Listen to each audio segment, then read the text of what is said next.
Vamos começar muito bem hoje falando com a doutora Larissa Pereira sobre a síndrome de HELP. Já ouviu falar dessa síndrome? Então hoje nós vamos saber mais sobre ela. Tudo bem, doutora? Prazer.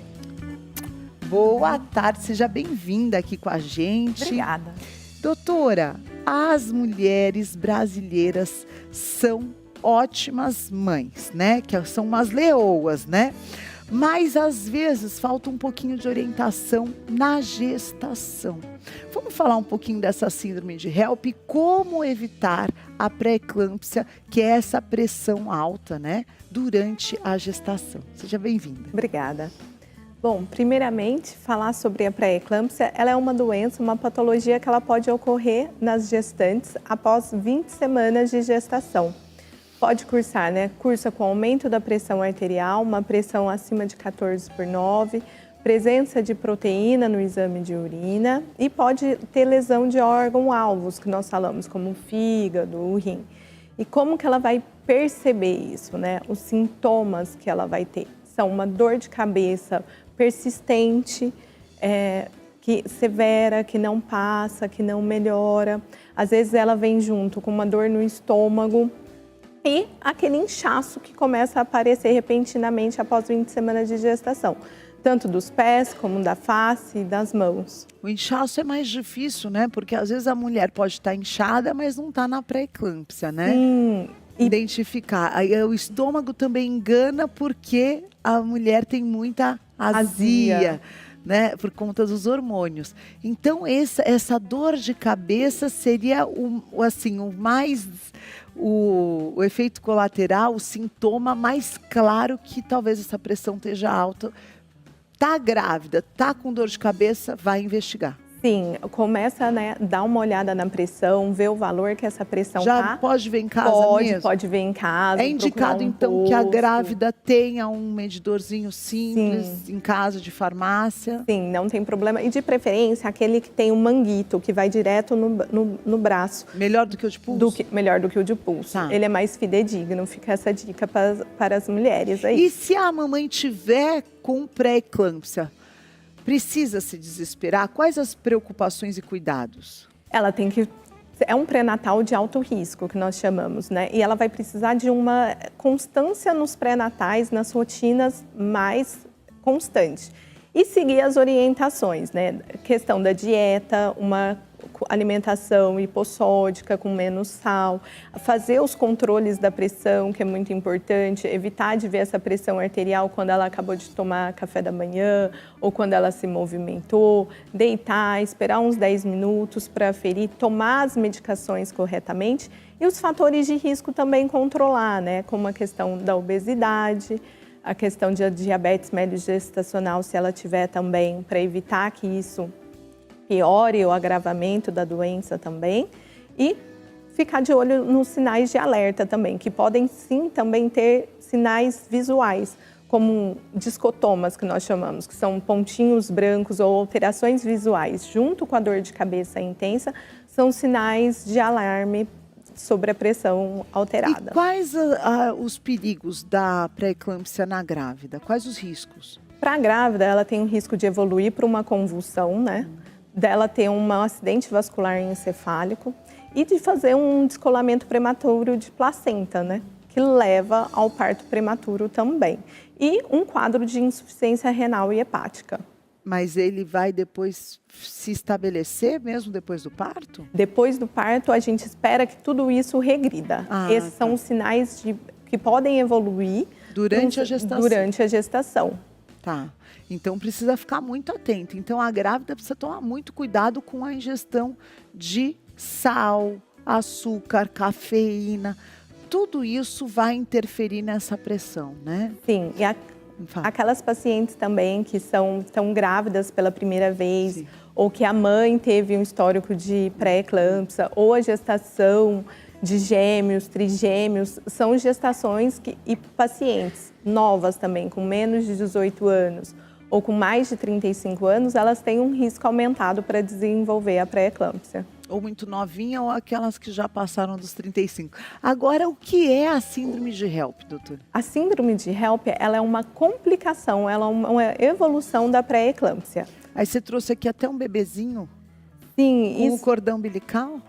Sim. Ai, que bonitinho.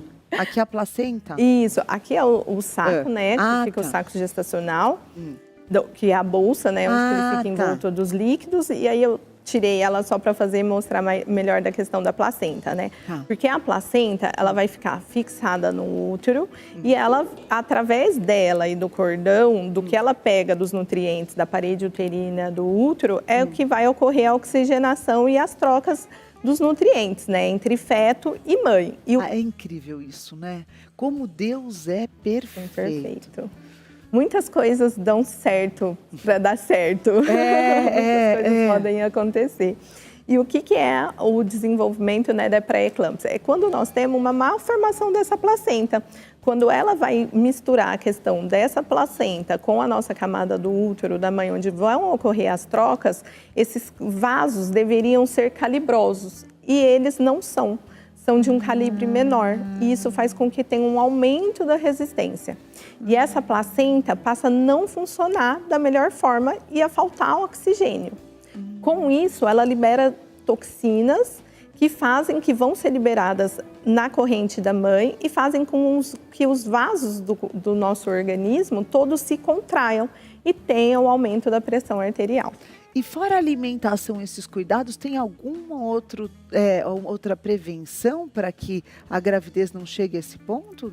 O ideal é, no início da gestação, realizar o ultrassom obstétrico com Doppler, que é um exame hoje que nós temos de rastreamento no primeiro trimestre, onde que ele faz uma calculadora com essas perguntas, se fuma ou não, a pressão no dia do exame, e ele calcula o risco dessa gestante. Se o risco dessa gestante der aumentado, nós já introduzimos para essa paciente o uso de cálcio e AS, para evitar que ela venha desenvolver a doença ou que venha desenvolver da forma mais grave. Tá. Olha, é muito importante você que está assistindo, que viu dentro aqui de toda a explicação que você está recebendo aqui com a doutora Larissa, que você procure um médico especialista e vá cuidar. Não fica pesquisando na internet, mas vá procurar o especialista, porque a gente está falando de vida, está falando de um bebê. Agora, o que é a síndrome de HELLP? A síndrome de HELLP é quando nós temos a destruição das nossas células vermelhas, junto com o aumento das nossas enzimas, uma alteração hepática do fígado, e essas enzimas se alteram com a diminuição das nossas plaquetas. Tudo isso leva a um risco muito aumentado, tanto materno quanto para o feto. E a paciente ela pode apresentar sangramento espontâneo por qualquer orifício. Nariz? Sim, por causa desses distúrbios da coagulação e da diminuição das plaquetas, né? É considerado, né, uma emergência, uma urgência obstétrica. Hoje, doutora, dentro da tua experiência, uma gestação, um bebê prematuro, a partir de quantas semanas a medicina pode dar suporte para que o bebê consiga sobreviver? Olha, tudo depende muito também da maternidade. Mas maternidade. Assim, qual foi o caso hoje em dia? Né? Que eu antigamente, a criança, assim, antes de 30 semanas, a chance era muito pequena, né, de sobreviver. E hoje eu vejo bebês mais novos, prematuros, abaixo das 30 semanas, e que estão conseguindo, com a ajuda de toda a ciência, terem uma perspectiva de vida maior, né? Sim, isso melhorou. Comparado com antigamente, o que melhorou? A assistência na maternidade, né, das UTIs neonatais, né, a infraestrutura e todo o conhecimento médico também referente a isso, melhorou muito. E os bebês, hoje em dia, antigamente, os bebês com menos de 1 quilo eram difíceis sobreviver.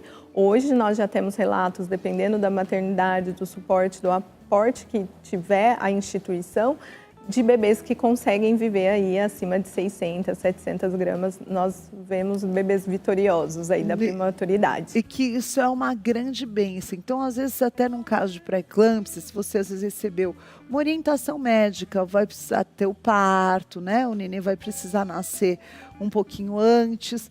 Você tenha tranquilidade, claro, né? Cada caso é um caso, sempre está nas mãos de Deus a vida, mas para que você tenha esperança, porque tem muitas chances hoje, né, de que esse bebê seja vitorioso, né? Sim, tudo depende da idade gestacional. Bebês, né, abaixo de 25 semanas, 23 semanas, é mais difícil devido à própria prematuridade, dos pulmões ainda não estarem maduros, da insuficiência respiratória. E isso causa, infelizmente, às vezes, o óbito do bebê. Né? Passou dos 25 semanas, então já pode celebrar aí que as chances já são sempre maiores. Obrigada, doutora. Tá aí o Instagram da doutora Larissa para quem tirar mais dúvidas e o WhatsApp para mais informações. Um domingo abençoado para você, Obrigada. doutora. Você já conhece o site Gospel Bay? É o seu endereço online de fé, estilo e propósito. No gospelbay.com.br você encontra moda feminina e masculina, semijoias, acessórios, livros cristãos, bíblias e muito mais. Explore categorias como moda mais QV, infantil, marcha para Jesus e até kits exclusivos. Quer algo especial para sua igreja? Então acesse a área para a sua igreja, com produtos personalizados. É fácil, seguro e com atendimento dedicado. Entre agora em gospelbay.com.br. Gospel Bay, seu espaço online de moda, fé e inspiração.